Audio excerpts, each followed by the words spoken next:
السلام علیکم ورحمۃ اللہ وبرکاتہ.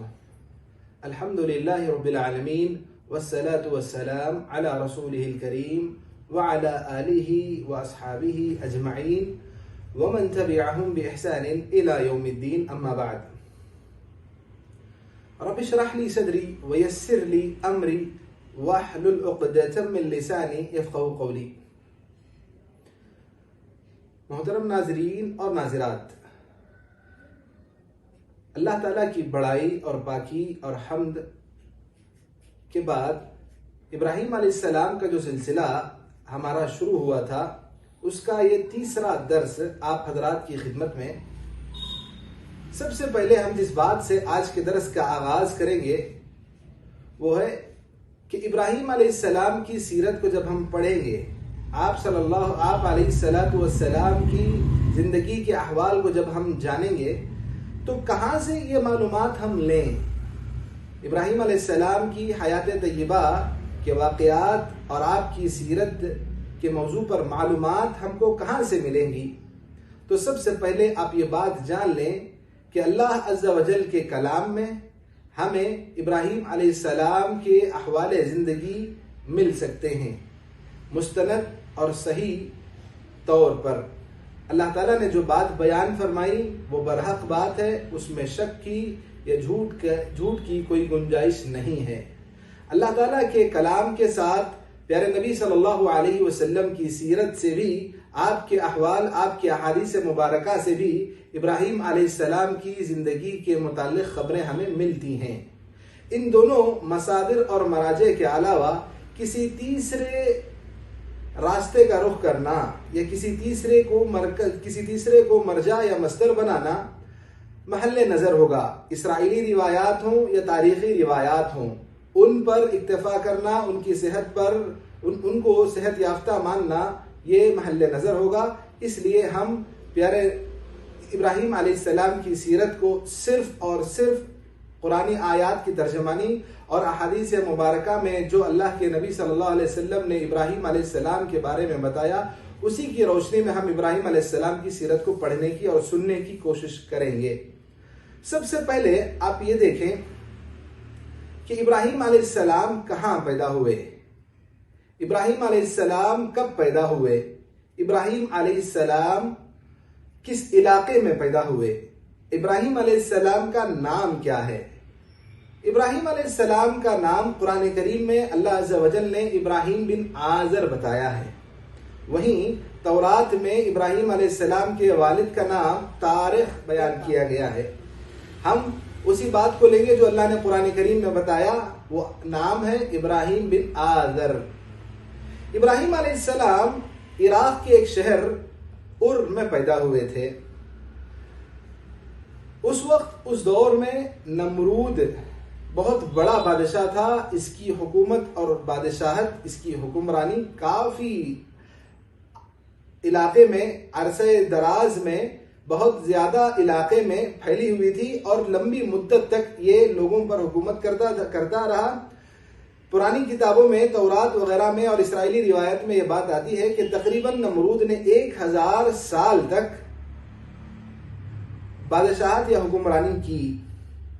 اب دیکھیے آپ کہ ابراہیم علیہ السلام کی جس حالت میں اور جس ماحول میں پیدائش ہوتی ہے، ابراہیم علیہ السلام کی پیدائش کے سن کے بارے میں آپ یہ جان لیں کہ ابراہیم علیہ السلام کی پیدائش بطور تورات 2160 سال قبل مسیح، یعنی عیسیٰ علیہ السلام کی پیدائش سے تقریباً 2160 سال بیان کی جاتی ہے.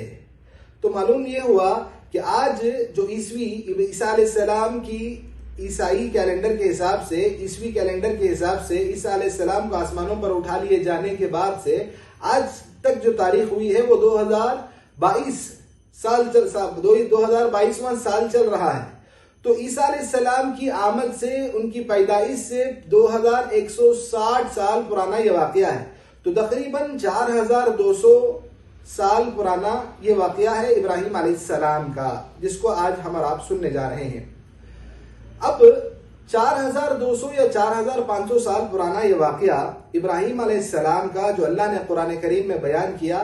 ابراہیم علیہ السلام کیا کوئی بھی نبی جس کو اللہ تعالیٰ نے اس دنیا میں نبی بنا کر بھیجا یا رسول بنا کر بھیجا، اس کی زندگی کے تمام احوال، اس کی زندگی کے تمام پہلو، اس کی زندگی کے شب اور روز، دن اور رات کے سارے اوقات اور گھڑیاں اور لمحات ہمارے سامنے میسر نہیں ہیں، اس لیے کیونکہ اللہ تعالیٰ نے ان کی زندگیوں کے وہی پہلو محفوظ رکھے ہیں جو اللہ تعالیٰ محفوظ رکھنا چاہتا تھا۔ اس امت محمدیہ کے لیے وہی پیغامات اللہ تعالیٰ نے ان انبیاء کے قصوں سے نکال کر بیان کیے جو ہمارے لیے ہدایت اور روشنی کا راستہ ہیں۔ ان کی زندگی کے تمام امور کا گہراؤ قرآن کریم میں نہیں بیان کیا گیا ہے۔ تو اس اعتبار سے ہم صرف ابراہیم علیہ السلام کی زندگی کے نمایاں پہلو پر گفتگو کریں گے۔ سب سے پہلے آپ یہ دیکھیں کہ ابراہیم علیہ السلام کو بچپن ہی سے جو آپ کا باپ تھا آزر، یہ نمرود کا کافی قریبی کہا، اور آزر کا پیشہ یہ تھا کہ وہ خود بتوں کو تراشتا تھا، خود بتوں کو بناتا تھا، اپنے ہاتھوں سے اپنے خداؤں کو بنانے کا کام آزر کیا کرتا تھا۔ ساتھ ساتھ جس ماحول میں ابراہیم علیہ السلام کی پیدائش ہوئی، اس ماحول میں لوگ چاند، ستاروں اور سیاروں اور سورج کی عبادت کیا کرتے تھے۔ ایسا ماحول تھا کہ جہاں کے لوگ اللہ کی عبادت کو چھوڑ کر نمرود کی عبادت کیا کرتے، یا نمرود کے ساتھ سورج، ستاروں اور چاند اور سیاروں کی عبادت کیا کرتے تھے۔ اللہ تعالیٰ کی عبادت اس دور میں کوئی نہیں کر رہا تھا۔ تب ایسے موقع پر اللہ تعالیٰ نے ابراہیم کو پیدا کیا۔ پیدا کرنے کے ساتھ ساتھ ابراہیم کو بچپن ہی سے، تورات میں ایسے بہت سارے واقعات مذکور ہیں جہاں پر اس بات کا تذکرہ ملتا ہے کہ ابراہیم بچپن ہی سے رب کی معرفت حاصل کر رہے تھے۔ کائنات کی مختلف چیزوں کو دیکھ کر اپنی ماں سے پوچھا کرتے تھے کہ ان ساری چیزوں کا معبود اور رب اور بنانے والا کون ہے۔ قطع نظر اس سے جب ہم قرآن کریم کا مطالعہ کرتے ہیں تو ہمیں اس بات کا اندازہ ہوگا کہ ابراہیم علیہ السلام کے بارے میں اللہ عز و جل نے یہ بات بیان فرمائی، وَكَذَلِكَ نُرِي إِبْرَاهِيمَ مَلَكُوتَ السَّمَاوَاتِ وَالْأَرْضِ وَلِيَكُونَ مِنَ الْمُوقِنِينَ۔ اللہ تعالیٰ یہ بیان فرماتا ہے کہ ہم نے ابراہیم، زمین اور آسمان کی ہماری جو خلقت ہے، بادشاہت ہے، ہماری جو پیداوار ہے، جو ہم نے پیدا کیا ہے، اس پوری کائنات کے مظاہر کو ہم نے ابراہیم کے سامنے واضح کیا تاکہ وہ یقین کرنے والوں میں سے ہو جائیں۔ تو اس سے معلوم یہ ہوا کہ اللہ تعالیٰ نے ابراہیم علیہ السلام کو اپنی معرفت کا، اللہ تعالیٰ نے اپنی معرفت کا، رب نے رب کی معرفت کا درس ابراہیم کو پہلے ہی سے پڑھایا تھا۔ ساتھ ساتھ اللہ تعالیٰ یہ بھی بیان فرماتا ہے وَلَقَدِ اسْتَفَيْنَاهُ فِي الدُّنْيَا وَإِنَّهُ فِي الْآخِرَةِ لَمِنَ الصَّالِحِينَ۔ ہم نے ابراہیم کو اس دنیا کے لیے چن لیا تھا اور آخرت میں ان کا شمار صالحین میں سے ہوگا۔ اور اللہ تعالیٰ ایک اور مقام پر یہ بھی بیان فرماتا ہے وَلَقَدْ آتَيْنَا إِبْرَاهِيمَ رُشْدَهُ مِن قَبْلُ وَكُنَّا بِهِ عَالِمِينَ، یعنی ہم نے ابراہیم کو پہلے ہی سے رشد و ہدایت دے رکھی تھی، ان کا راستہ سیدھا ہم نے ان کو عطا کر رکھا تھا، ان کو نیکی کی یا سیدھے راستے کی، صراط مستقیم کی، توحید کی راہ ہم نے ان کو دکھا رکھی تھی۔ ابراہیم علیہ السلام کو اللہ تعالیٰ نے کس عمر میں نبی بنایا، اس عمر کی وضاحت قرآن کریم میں یا احادیث مبارکہ میں نہیں ہے، لیکن حضرت عبداللہ بن عباس رضی اللہ تعالیٰ عنہ یہ بیان فرماتے ہیں کہ اللہ تعالیٰ نے ہر نبی کو نبی اس وقت بنایا جب وہ نوجوانی کے عالم میں تھا۔ جب نوجوان ہوتا ہے لوگوں پر اس کا اثر جلدی ہوتا ہے اور گہرا ہوتا ہے، تو ایسے ہی عمروں میں اللہ تعالیٰ کسی کو بھی نبی یا رسول بناتا ہے۔ اب ابراہیم علیہ السلام کے بارے میں جب قوم کے لوگوں نے یہ کہا تھا کہ قالوا سمعنا فتى يذكرهم يقال له ابراہیم، اس آیت میں اللہ تعالیٰ نے کہا یذکرهم فتى، تو اس سے عبداللہ بن عباس رضی اللہ تعالیٰ عنہ نے یہ استدلال کیا کہ یہاں پر ابراہیم علیہ السلام کو جو اللہ نے نبی بنایا وہ نبوت بھی آپ کو جوانی ہی کے عالم میں دی گئی تھی۔ اب اس سے آگے بڑھتے ہوئے ہم پڑھیں گے کہ ابراہیم علیہ السلام کو جب اللہ تعالیٰ نے رشد و ہدایت دے دی تھی، کائنات میں غور و فکر کرنے کی صلاحیت دے دی تھی، آپ نے اپنے رب کو پہچان لیا تھا، اللہ کی توحید کے علمبردار آپ بن چکے تھے. اب اس کے بعد جب اللہ نے آپ کو نبی بنا دیا، آپ نبوت کے دائرے میں آ گئے، تب ابراہیم علیہ السلام نے سب سے پہلا کام کیا کیا؟ تو سب سے پہلا کام ابراہیم علیہ السلام نے یہی کیا کہ اللہ تعالیٰ کی توحید کے پیغام کو عام کیا. اللہ تعالیٰ نے ابراہیم علیہ السلام کو نبی بنایا تو ابراہیم نے جس بات سے سب سے پہلے دعوت کا آغاز وہ توحید تھی، رب کی معرفت تھی، اللہ تعالیٰ کی وحدانیت تھی، شرک سے انکار تھا، اللہ کا حق اللہ کو ادا کرنے کی دعوت تھی، اللہ کا حق دوسروں کو نہ دینے کی طرف سے رکاوٹ تھی. تو یہ پیغام توحید کا سب سے پہلا پیغام ہے جو ابراہیم نے اور ابراہیم کے علاوہ جتنے بھی انبیاء اکرام کو اللہ تعالیٰ نے بھیجا، سارے پیغمبروں نے یہی کام کیا، اپنی دعوت کا آغاز سب سے پہلے توحید سے کیا. توحید کا پیغام ابراہیم نے عام کیا تو سب سے پہلے یہ پیغام دیا کس کو؟ ابراہیم علیہ السلام نے یہ پیغام سب سے پہلے اپنے باپ آزر کو دیا. ابراہیم نے توحید کی دعوت کا آغاز سب سے پہلے اپنے گھر سے کیا. ابراہیم علیہ السلام نے اپنے باپ کو یوں مخاطب کیا. قرآن کریم میں اللہ تعالیٰ نے یہ بیان فرمایا، اذ قال لأبیہ یا ابتی لم تعبد ما لا يسمع ولا يبصر ولا يغني عنك شيئا. اے ابا جان، اے میرے والد، اے میرے باپ، آپ کیوں ایسوں کی عبادت کرتے ہیں جو کوئی بات سن نہیں سکتے، جو کوئی چیز دیکھ نہیں سکتے، نہ آپ کو کسی چیز کا کوئی فائدہ پہنچا سکتے ہیں، آپ کیوں کر ان کی عبادت کر رہے ہیں؟ ابراہیم نے جب دیکھا کہ اپنے باپ کو کہ وہ اللہ کو چھوڑ کر دوسروں کو پکار رہے ہیں، تو ابراہیم نے اپنے والد سے کہا کہ اللہ ابا جان ان کو کیوں پکار رہے ہیں جو سن نہیں سکتے؟ آپ ان کو کیوں پکار رہے ہیں جو آپ کو کوئی فائدہ نہیں دے سکتے؟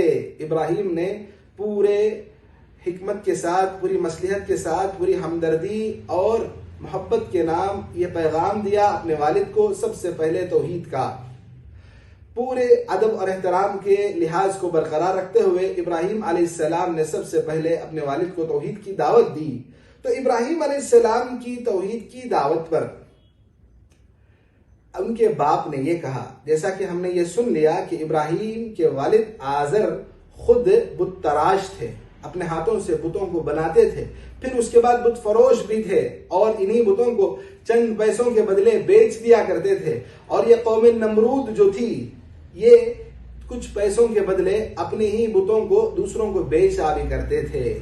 تو ابراہیم علیہ السلام نے اپنے والد سے کہا کہ یہ بت آپ کے لیے نہ تو فائدہ پہنچا سکتے ہیں، نہ تو آپ کی بات سن سکتے ہیں، نہ تو آپ کی مصیبت کو دیکھ سکتے ہیں، لہذا آپ ان کی عبادت نہ کرو، آپ اس اللہ کی عبادت کرو جو ہر چیز کا مالک ہے، نفع اور نقصان کا مالک ہے، آپ کی آوازوں کو سنتا ہے، آپ کی مصیبتوں کو دیکھ سکتا ہے، آپ کے آنے والی مصیبتوں کو وہی دور کر سکتا ہے، لہذا آپ اس کی عبادت کرو.